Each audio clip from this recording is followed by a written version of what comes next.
वोक washing बोले तो socially conscious marketing strategies का यूज करना ट्रेंड बन चुका है, जो पॉलिटिकली करेक्ट रिप्रेजेंटेशन के लिए सोसाइटी के इंक्रीजिंग नीड का रिफ्लेक्शन है। और रिसर्च में मुझे ये पता चला कि ये वोक एडवर्टाइजमेंट्स यूजुअली एक पॉलिटिकल मूवमेंट से डील करते हैं, जिसे बोलते हैं फेमिनिस्ट मूवमेंट। और ये जो फेमिनिस्ट एडवर्टाइजमेंट या फेमवर्टाइजमेंट है ना, इनके एथिकल डिलेमा के अलावा काफी रिपरकशंस भी होते हैं। सो ये फेमिनिस्ट मूवमेंट को कैसे इंपैक्ट करता है, उसके लिए मैं तुम्हें जिलेट कंपनी के फेमवर्टाइजमेंट्स की एग्जांपल देके समझाता हूँ। जिलेट कंपनी के अपने ब्रांड की इतने सालों से टैगलाइन क्या थी? The best a man can gate.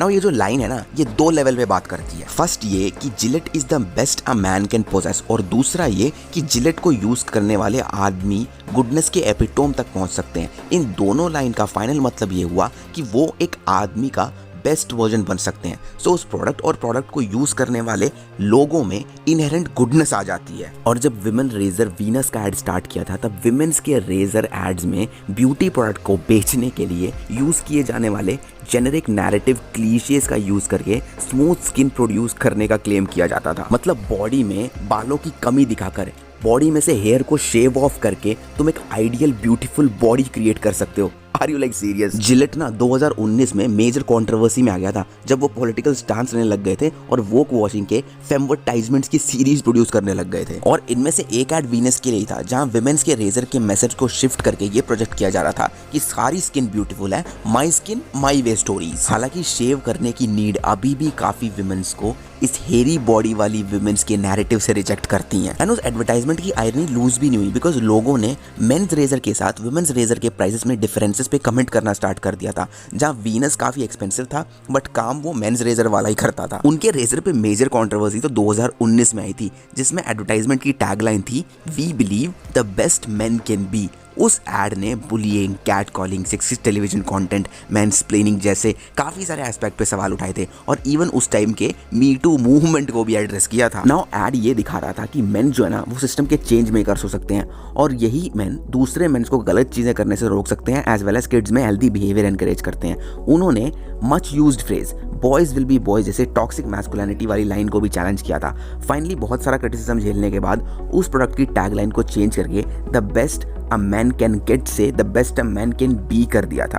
और इसी तरह मेंस को और रिस्पॉन्सिबल होने के लिए बोला जा रहा था, और उसी वैल्यू को अटैच करके उस एड में ये बोल रहे थे कि ऐसे रिस्पॉन्सिबल मेंस को जिलेट यूज करना चाहिए। नाउ ये एड टारगेट ऑडियंस पे डेफिनेटली फिट नहीं बैठता। एडवर्टाइजमेंट पे काफी सारे पेपर्स ने क्लेम किया था कि ये वन ऑफ दोस थिंग्स है जो लोगों को नहीं करना सीखना चाहिए, बिकॉज ऐसे कमर्शियल्स ने टारगेट ऑडियंस को ये फील कराया कि उनकी इंसल्ट की जा रही है, फिर उन्हें उसी प्रोडक्ट को खरीदने के लिए बोला जा रहा है। फिर ये all main versus not all main के क्वेश्चन को भी रेस कर रहा था। फिर मेल रिसर्चर्स ने ये आर्ग्यू किया कि जिलेट ने कस्टमर्स को ये फील कराया है कि सभी मेंस पे टॉक्सिक मैस्कुलिनिटी परफॉर्म करने के लिए उन्हें अक्यूज किया जा रहा है, जबकि एड में एक्टिवली मेल एक्टर्स को दिखाया गया था जो दूसरे मेंस को लोगों को हरास करने से रोक रहे थे। और उस एड में टेरी क्रू जो एक अमेरिकन एक्टर है, उनका एक इंटरव्यू भी था जो टॉक्सिक मैस्कुलिनिटी को एड्रेस कर रहे थे। सो एड में कोई एक्विजिशन नहीं था, बट रेट्रोस्पेक्ट करने का एक अर्ज उठाया गया था। हालांकि वो एड कुछ अच्छा खासा चला नहीं। उस एड पे करंटली 8,30,000 लाइक्स हैं, बट 1.6 मिलियन डिसलाइक थे। और अब तुम अगर उसे देखोगे तो तुम्हें दिखेंगे नहीं, बिकॉज यूट्यूब ने डिसलाइक बटन को रिमूव कर दिया है। बट लास्ट ईयर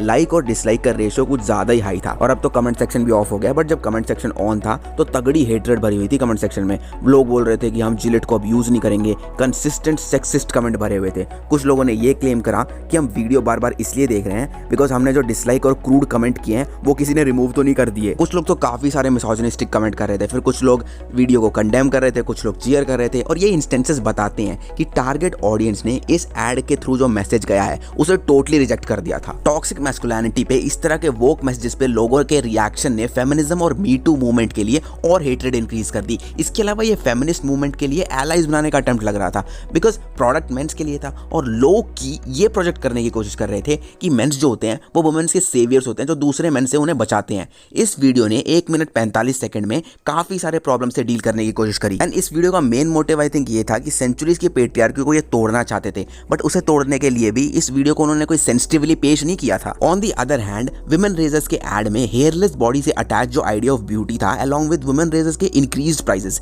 इन सब चीजों ने ब्रांड के मोटिव पे सवाल उठाना स्टार्ट कर दिए थे, जिससे आदमी ये वंडर करने लगा कि ये फेमिनिस्ट मूवमेंट के एलाइज तो नहीं है।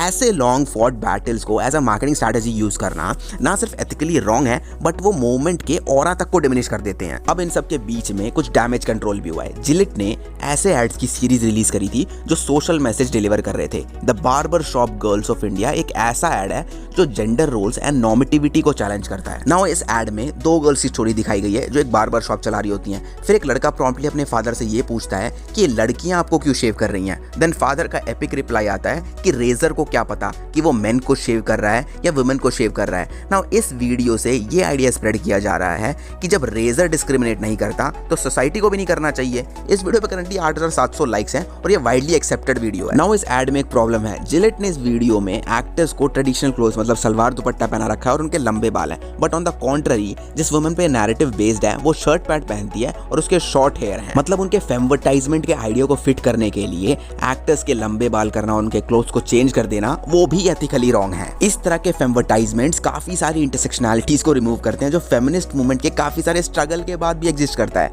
वाइडर ऑडियंस से कनेक्ट करने के लिए gender experiences are brought down to stereotypes यार, और मटेरियल कंडीशन में डिफरेंसेस एंड लिव्ड एक्सपीरियंस को अच्छी तरह पोर्ट्रे भी नहीं किया गया है, जिससे पूरे का पूरा स्ट्रगल सिर्फ फ्यू ब्रॉड इश्यूज में रिड्यूस हो जाता है। नाउ ये कंक्लूसिव है कि फेमवर्टाइजमेंट फेमिनिस्ट मूवमेंट को चैलेंज कर रहा है और अवेयरनेस क्रिएट करने में ये एड्स इनकेपेबल है, और अगर इन चीजों को रिस्पॉन्सिबली प्रोड्यूस नहीं किया जाता तो ये एड सिर्फ कंफ्यूजन पैदा करते हैं। सो आई होप तुम लोगों को वोक वॉशिंग समझ आ गई होगी, और अगर तुम्हें वीडियो अच्छी लगी हो तो मुझे कमेंट करके बताना which was the best part. And अगर तुमने अभी तक dark side of green watching नहीं देखी है तो लेफ्ट वीडियो पे क्लिक करो, और जनरल बिपिन रावत पे वीडियो देखनी है तो राइट वीडियो पे क्लिक करो।